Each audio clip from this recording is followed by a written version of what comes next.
4 key factors might be causing your pelvis to tilt forward, leading to an anterior pelvic tilt. In this video, we'll dissect each of these culprits and give you strategies to address them. But before we dive in, let's take a moment to understand why. Why should you care about anterior pelvic tilt, and why should you want to fix it? Well, our pelvis serves as the bedrock for our spines and upper bodies and sets the stage for all upright actions of our hips.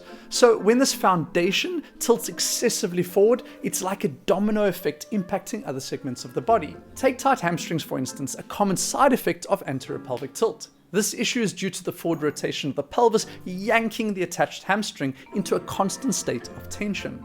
A dysfunction such as this will restrict movement, even simple tasks like bending over to pick up something.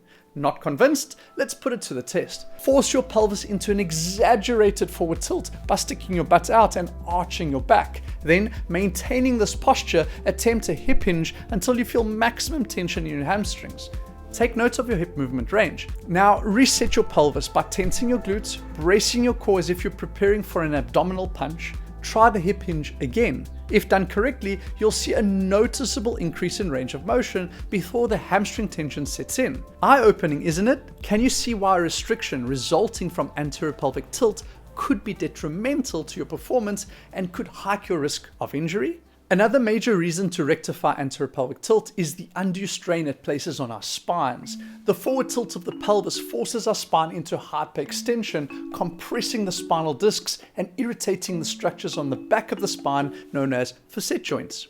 Needless to say, maintaining this state for extended periods can compromise our spinal integrity. Do you find your back tiring or aching easily during or after physical activities, even everyday ones like walking? Anterior pelvic tilt might be a likely suspect. Numerous studies established the link between lower back pain and anterior pelvic tilt. Tight hamstrings and lower back pain are just 2 of the many issues rooted in anterior pelvic tilt. But as we mentioned at the start, there are 4 main factors that lead to the misalignment of the pelvis. So let's get into them. A chief culprit behind anterior pelvic tilt is inflexible hips, specifically the hip flexors located on the front side. This is largely attributed to excessive sitting and other sedentary behavior. There is no debating that we as a society sit more than is healthy. From studying, working, eating, commuting, socializing to unwinding, being seated is our default posture. When you sit for extended periods with your hips in a static flexed position, your hip flexors stiffen and contract in a phenomenon known as adaptive shortening. This subsequently yanks at the front of the pelvis, rotating it forward into an anterior pelvic tilt. Now, it's essential to remember that your hip flexors are not just the iliopsoas muscles, they are also hip flexors in your quads. We'll discuss why this knowledge is vital later in the video. If you're uncertain about the flexibility of your hip flexors, here's a quick test you can try. Lay on a table face up and slide your hips down until they're right at the edge. Then pull one knee to your chest, allowing the opposite leg to dangle off the table's front edge. If your hip flexors are flexible, your knee will align with or hang below the tabletop, and your shin will drop straight down. However, if your hip flexors are tight, your knee will hover above the tabletop and your shin will swing in front of the vertical line. If the test reveals tight hip flexors, there are a few things you can do. The simplest and most effective solution is to decrease sitting and increase moving. Using a standing desk, for instance, can subtract hours of sitting from your daily routine. I use this affordable collapsible one from Amazon. It converts any tabletop into a standing desk and stows away into a compact portable unit. I'll include links in the description below. You could even consider a treadmill desk, which I'm experimenting with currently. However, if that's too radical for you, aim to alter your sitting position frequently to keep your hip flexors in check. Here are a few innovative ways to switch up your sitting routine.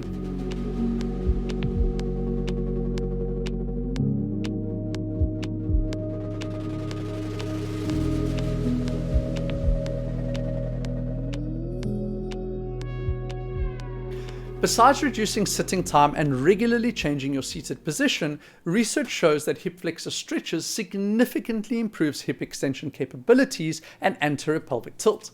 Here's how to stretch your hip flexors. Take a kneeling lunge position and implement the midline stability sequence I demonstrated at the start of the video. That is, squeeze your glutes and tighten your abdominals. Upon doing this, you should instantly feel a stretch in the front of the hip. extend the stretch slightly by pushing forward through your hip. Ensure your core remains engaged and your glutes activated throughout. Otherwise, you'll lose midline stability and move through your spine instead of your hips, which is not what we're aiming for. To intensify this exercise and target the hip flexors in the quad, prop your back leg up onto a platform. A good rule of thumb is to spend 1 minute on the stretch for each hip per hour you sit daily. The second step in our 4-step process is to enhance core stability. This is vital because the core muscles are directly attached to the pelvis and spine, therefore influencing their stability and alignment. When these muscles are weak and lack endurance, especially the abdominals on the front side, they tend to lose their contraction and lengthen during movement, which allows the pelvis to rotate forward.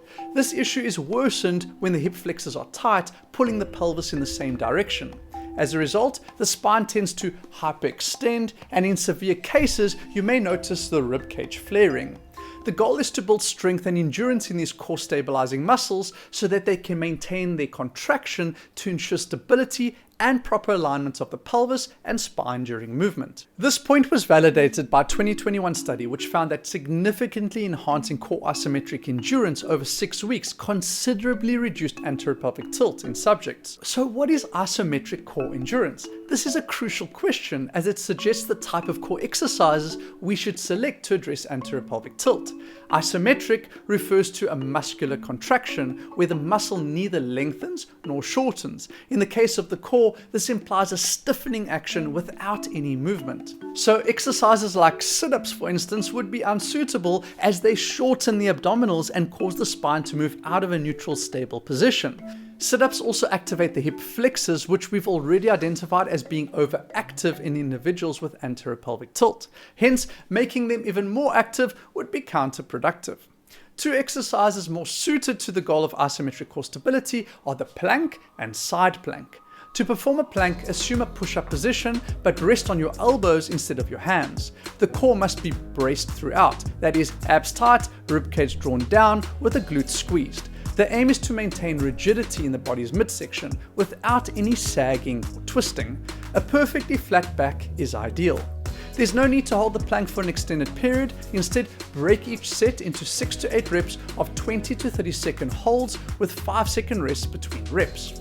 These short rest periods allow blood and oxygen to reach the muscles, which is essential for combating fatigue and maintaining proper technique. Increasing endurance in this exercise is as simple as doing more sets. In terms of the side plank, also known as the side bridge, we suggest starting with a modified version on the knees first as it's slightly easier. Begin by laying on your side with knees bent to 90 degrees, brace the core and extend the hips until your body from the knees to the shoulders is stable and forms a straight line. Hold this position for 10 to 20 seconds, take a 5-second rest and repeat for 6 to 8 reps per set per side. Once this becomes too easy, you can progress to the full side plank with the legs extended and support provided by the feet. The third step concerns the relationship between the pelvis and the feet. As I've emphasized numerous times on this channel, our feet form the foundation for our entire body. If this foundational support is compromised, the structure above it also becomes compromised. But unlike a building, our body intelligently compensates for a weak foundation instead of collapsing. One such compensation method is the anterior rotation of the pelvis. This connection was found in several studies where participants were placed on inward slanting wedges, forcing their feet into overpronation. The researchers found that when the feet collapse, it leads to an internal rotation of the shin bones, causing the thigh bones to rotate inwards. Both of these rotations then force the pelvis into an anterior pelvic tilt. One of these studies also found that the effects didn't stop at the pelvis, but continued upstream, causing the lower back to hyperextend and the upper back to round.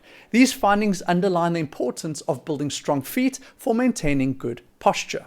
Now, various methods can improve foot strength and stability. The simplest one is through the use of minimally supportive footwear like barefoot shoes. Because these shoes lack significant arch support or cushioning, they encourage the intrinsic foot muscles to perform most of the supportive work and thereby strengthen the feet. We have several videos on our channel discussing barefoot shoes and their benefits in depth, so be sure to check them out. Over and above wearing minimally supportive footwear, adding foot strengthening exercises into your training regimen is also recommended. One such exercise is the supinated heel raises. Start with your toes pointed straight. Actively press your toes into the ground to start raising your heels while simultaneously attempting to make them face each other.